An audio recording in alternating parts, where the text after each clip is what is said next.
Welcome to my class. Continuing on with Unit 3, we are doing elementary statistics for economics. We finished with Unit 1, Unit 2, Unit 3. We are doing measures of central tendency, we are over with. We are doing measures of dispersion. And in measures of dispersion 2, we finished with range. We finished with quartile deviation.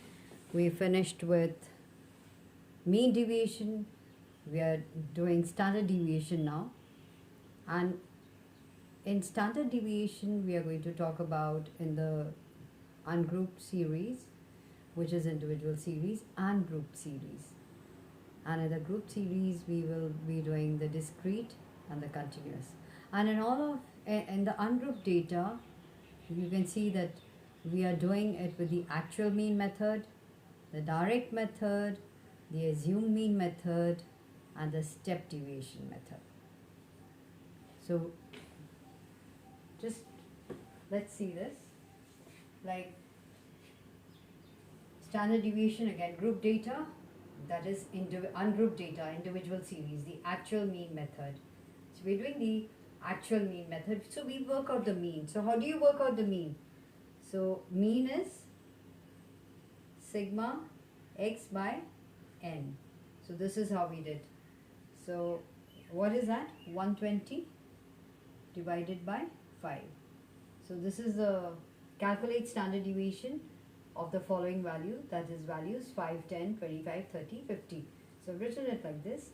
So I worked out the mean. It comes to around 24. So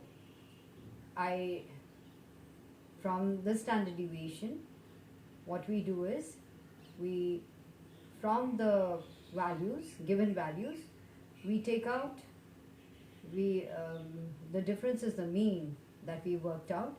So in this we get the D, that is deviation, that is minus 19, minus 14, plus 1, plus 6, plus 26. Remember, in mean deviation we did not consider the algebraic signs. We didn't take up the signs. So now what we have to do is we've got to square them.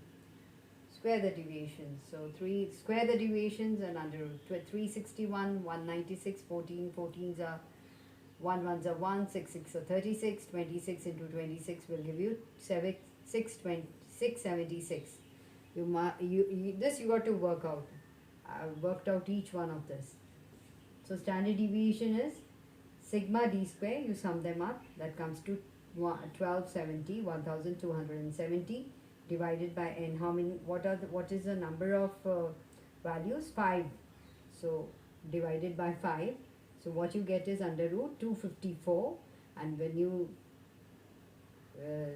the square root would be 15.937, and that's a standard deviation.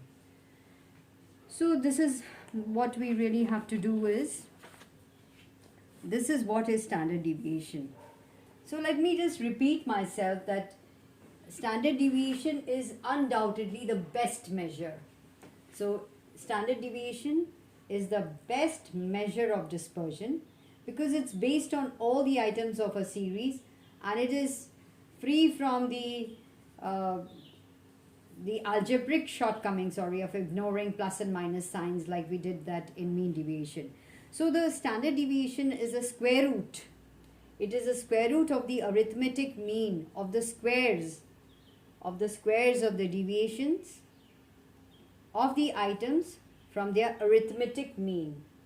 So if you see this itself will define what is standard deviation. So once again, standard deviation is the square root. It is the square root of the arithmetic mean. So of the arithmetic mean of the squares of deviations of the items from their arithmetic mean. Okay, so mean of the squares of deviations of the items from the arithmetic mean is called the second moment of dispersion or variance. So we use this Greek letter or standard deviation as a sign of indication of standard deviation.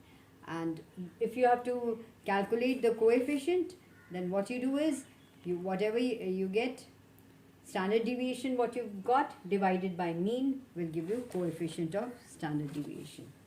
So in order to work out the coefficient, we will divide this by the mean.